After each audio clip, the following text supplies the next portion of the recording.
जब पद्मावत का सिनेमा आया था, करनी सेना ने बच्चों के ऊपर गुड़गांव में पत्थर फेंक के बच्चों को हमला क्या करनी सेना के ऊपर गोली चली थी? इस दिल्ली में यही जंतर मंतर के बगल में मुसलमानों के खिलाफ एक नफरत की भाषा दी गई थी। पुलिस ने गोली छोड़ दी थी, उनको गिरफ्तार करने तक नहीं किया था। कपिल मिश्रा ने पुलिस डीसीपी के बगल में खड़े होकर नफरत का भाषण दिया और उसके बाद दिल्ली के दंगे हुए। कपिल मिश्रा को पकड़ना छोड़ दीजिए, उसके ऊपर कोई मुकदमा तक दर्ज नहीं हुआ। जब नरेंद्र मोदी गुजरात में 5 और 25 की भाषा बोल रहे थे, जब ये अभी अब्बा जान और चाचा जान बोल रहे हैं उत्तर प्रदेश में, जब ये दीमक बोलते हैं, दरअसल वो लोग चाहते हैं कि ये जो भाषा इस्तेमाल होती है, ये भाषा ऐसे ही नहीं, वो बहुत सोच समझ करके ये भाषा का इस्तेमाल किया जाता है ताकि लोगों के अंदर। हेमंत बिस्वा शर्मा ने ट्वीट करता है 800 फैमिली को हम लोगों ने बेदखल किया और उसको गर्व महसूस करता है। तो इस तरीके का नफरत की राजनीति को गर्व करने वाले दो ही लोग थे दुनिया में, हिटलर और मुसोलिनी। हेमंत बिस्वा शर्मा, अमित शाह और मोदी मिलकर इस तरीके का नफरत की राजनीति को दोबारा इस देश में स्थापित कर रहे हैं। इसको जड़ से उखाड़ के फेंकना होगा। इस वक्त हमारे साथ दीपांकर भट्टाचार्य जी हैं। तो सर, पहले तो बहुत बहुत स्वागत है आपका बहुजन टीवी पे। और मैं पहला सवाल आपसे ये करना चाहती हूँ कि जिस तरीके से पुलिस को ज़रूरत पड़ी, एक और दो व्यक्ति कुछ उनका विरोध कर रहे थे और अपनी सुरक्षा के लिए जो लाठी लेकर वो खड़े थे और वहाँ पे पूरी तरह से सशक्त बल थी और उन्होंने जिस तरीके से फायरिंग की, इस पूरी घटना को आप कैसे देखते हैं? नहीं, ये तो एक तरीके से बहुत साफ है कि सरकार जो बोल रही है बिल्कुल झूठ बोल रही है। लोगों ने कोई हमला नहीं किया लोगों के ऊपर। लोग हाँ असहाय थे, निहत्थे लोग थे। पुलिस के पास पुलिस की अच्छी संख्या थी, वो पूरे हथियार लेकर के वहाँ थे। इसीलिए इस हत्या का तो बिल्कुल ही उसकी कोई ज़रूरत नहीं थी। और यहाँ जो दिखा हम लोगों को कि सिर्फ हत्या नहीं हुई, हत्या के साथ साथ, हिंसा के साथ साथ उस बर्बरता का जो नंगा नाच दिखा। विस्थापन के नाम पर गोली शायद पहली बार नहीं, देश में बहुत पहले भी गोली बहुत बार चली है। तो गोली बंदूक के नोक पर लोगों को ज़मीन से बेदखल करना, ये सिलसिला चल रहा है। लेकिन हत्या के बाद ऐसी बर्बरता, उसका एक जश्न मनाना, ये तो पहले कभी नहीं हुआ।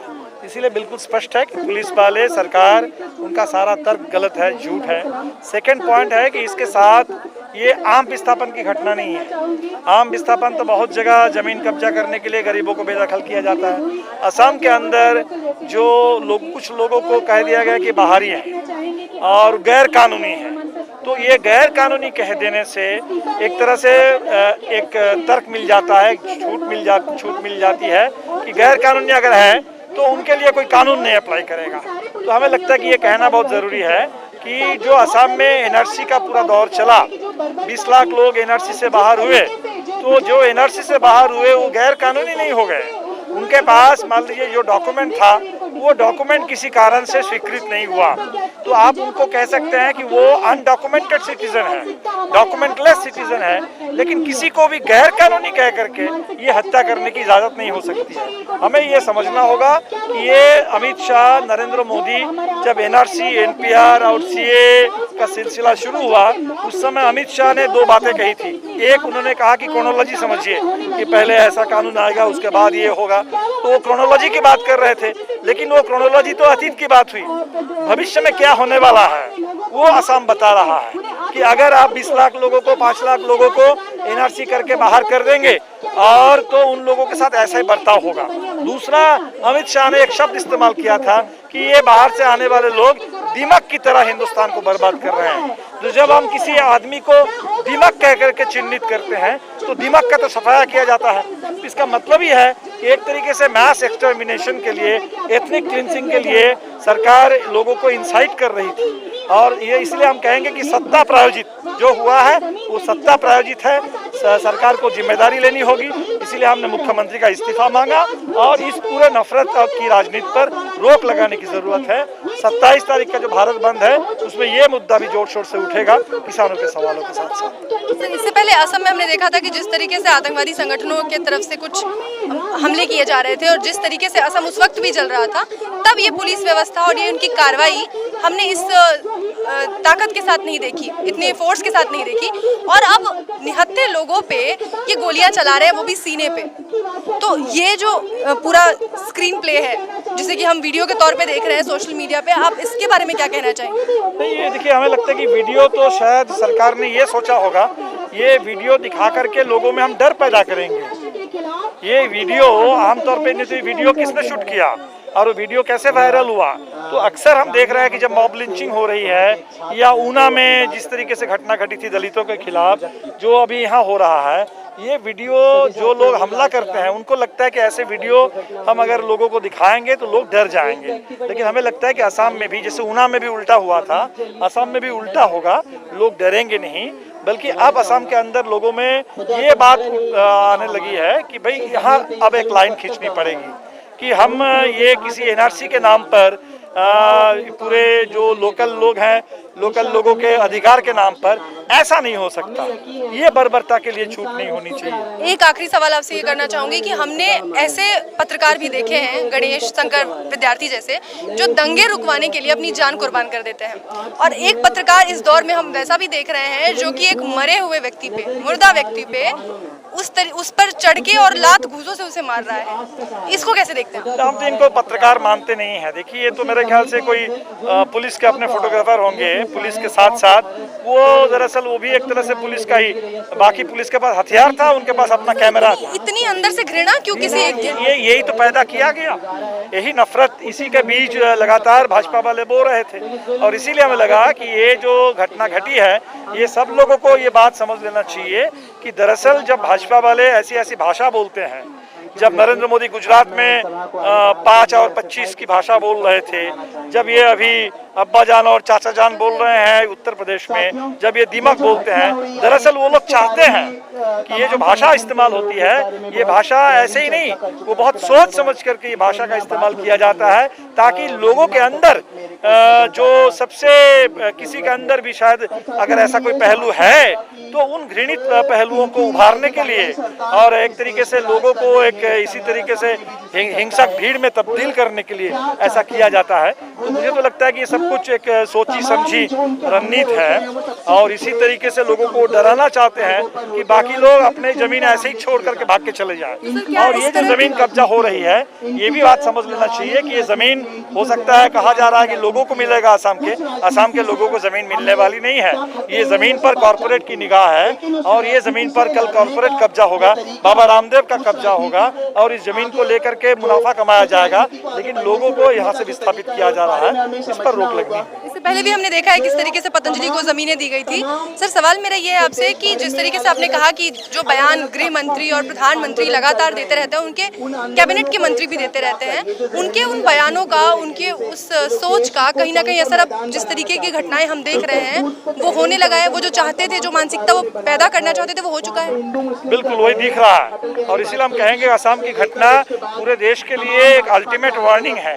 अभी भी समय है, अभी भी अगर हम चेत जाते हैं और पूरे देश में हम छोटी मोटी बातों में उलझ के रह जाने के बजाय अगर कह दे कि भाई इस पर रोक लगे, ये इजाजत नहीं हो सकती है। भारतीय जनता पार्टी चाहे लाख जुमला कह दे, कुछ भी कह दे, लेकिन इसकी इजाजत नहीं हो सकती है। हमें लगता है कि ये असम के लिए मामला नहीं है, पूरे देश में हम लोगों को ये बात करनी होगी कि ऐसी घटना दोबारा हिंदुस्तान के किसी भी कोने में किसी के साथ ऐसी घटना ऐसे बर्दाश्त नहीं हो। बहुत शुक्रिया। हमारे साथ आइसा के नेशनल प्रेसिडेंट साई बाला जी हैं। तो सबसे पहले ये बताइए कि आज आप लोग जो मांगे कर रहे हैं, इससे पहले भी हमने करनाल में देखा था कि किस तरीके से किसानों पे लाठियां चलाई गई, आदेश दिए गए, ऐसा ही एक वीडियो आया था, और पुलिस की उसमें भी भूमिका सामने आई थी। उसमें भी इस्तीफा नहीं लिया गया। सरकार अपने जो कर्मचारी हैं उनके टुकड़ों पे या जो भी कह लीजिए काम करने वाले, उनको बचाने की तमाम कोशिशें करती रही। अब यहाँ से जो आप मांगे कर रहे हैं उस पर कितना असर होने वाला है, क्या कुछ होगा? देखिए, सरकार पे असर हो या ना हो ये बात तो साफ है। सरकार के तरफ से जिस तरीके से जनरल डायर ने अंग्रेज़ों में जालियनवाला बाग में जो आज़ादी मांगते हुए तमाम लोगों पे हमला कराया, आज का जनरल डायर अमित शाह है।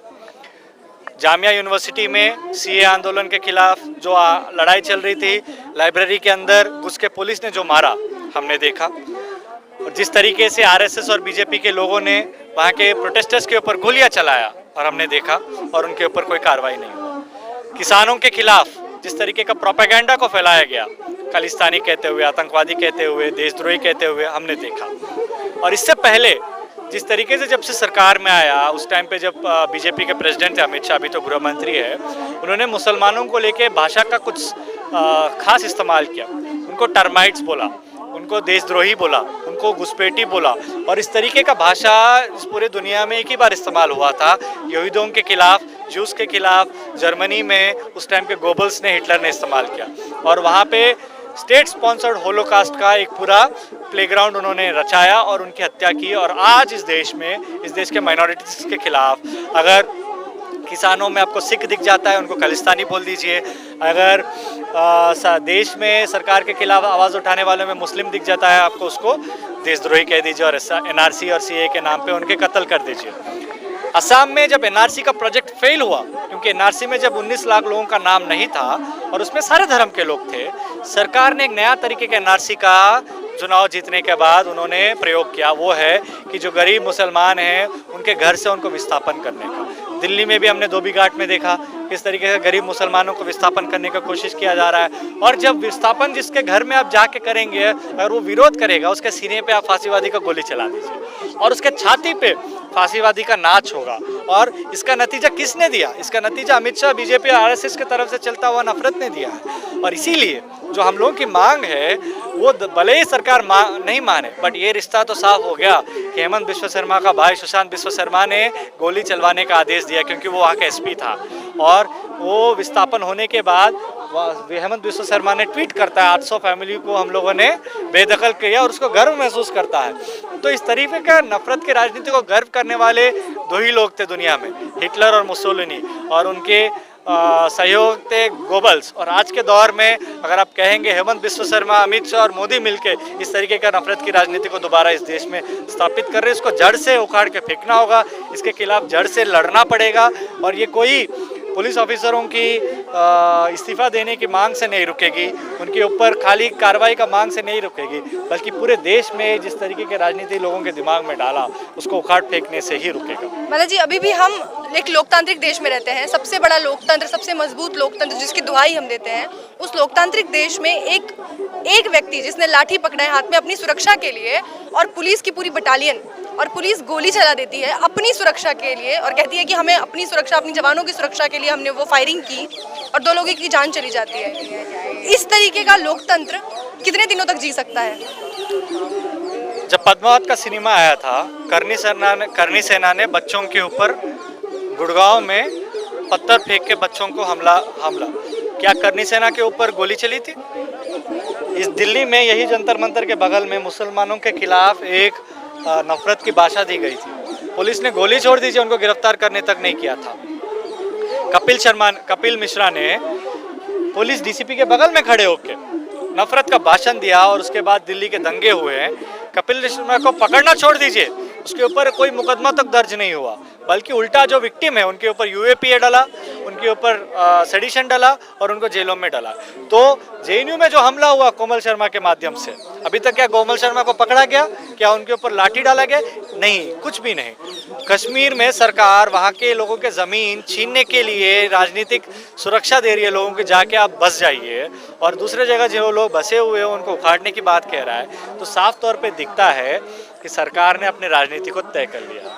नफरत के माध्यम से जनता के आम जो सवाल है, पेट्रोल के दाम बढ़ा हुआ है, खाना बनाने का तेल का दाम बढ़ा हुआ, आलू का दाम बढ़ा हुआ है, और महंगाई बढ़ा हुआ है, रोज़गार ख़त्म हो गया है, लोग परेशान हैं, उस पे बातचीत नहीं चलेगी। अगर बातचीत किसी पे चलेगी वो हिंदू मुसलमान पे चलेगी। इस पूरे मामले में एक मीडिया कर्मी की भी भूमिका निकल के आ रही है, जिस तरीके से उसने व्यवहार किया उस लाश के साथ, उस पर भी बातें हो रही हैं। अभी अमेरिका में प्रधानमंत्री का दौरा है, वहाँ पे जो मीडिया है, नेशनल मीडिया स्पेशली, वो बड़ा ही धूमधाम से दिखा रही है कि किस तरीके से प्रधानमंत्री मोदी का स्वागत हो रहा है। लेकिन उसके बिल्कुल पैरेलल एक फोटो और भी आ रही है, तस्वीरें आ रही हैं सोशल मीडिया पे, जिसमें बताया जा रहा है कि कुछ लोग पोस्टर लेके खड़े हैं, हिटलर इज स्टिल अलाइव, इस तरीके से, और वहाँ मोदी की तस्वीरें लगाई गई हैं। तो मीडिया वैसे ही एक तरफ का पहलू दिखाती है सिक्के का, दूसरा पहलू नहीं दिखाती। और अब जिस तरीके से मीडिया कर्मी वहाँ पे उस लाश के साथ पाया गया, उस पर क्या कुछ कहेंगे? देखिए, अमेरिका के प्रेसिडेंट ने खास बात बोला। इससे पहले भी अमेरिका के उस टाइम के जो प्रेसिडेंट थे ट्रंप ने, उसने भी एक खास बात बोला कि मोदी जी, आपके देश का मीडिया ना बड़ा अच्छा है, डिसिप्लिन्ड है, आपकी बात सुनता है। दरअसल वो कहना चाह रहा है कि आपकी गोदी मीडिया है, आप जो कहेंगे वही करेगा, आपका तोता है। दरअसल एक पहलू का पक्ष नहीं, बल्कि सरकार के पहलू का ही खेल वो खेलता है। सरकार का पहलू का ही भाषा वो इस्तेमाल करता है। हत्या हुई, हत्या का किस तरीके से मेन स्ट्रीम मीडिया में दिखाया जा रहा है, घुसपैठी है, इन्फिल्ट्रेटर है, आतंकवादी है। भाई जो सच्चाई है, जिन लोगों ने हत्या किया उनकी तस्वीर तो अब दिखा नहीं रहे हैं, ये बात बता नहीं रहे हैं कि जनता के लिए कि जिन्होंने आदेश दिया, आदेश देने वाला आदमी हेमंत बिस्वा शर्मा का भाई है। तो दरअसल इस देश का जो मुख्य मीडिया जो है, गोदी मीडिया जो है, वो भाजपा का मीडिया विंग बन चुका है। जब कोई भाजपा का मीडिया विंग बन चुका है, उनसे हम क्या उम्मीद करेंगे? यही उम्मीद करेंगे कि मोदी जी और बीजेपी का वाह वाह करेगा और उनकी नफरत की राजनीति को आगे बढ़ाएगा।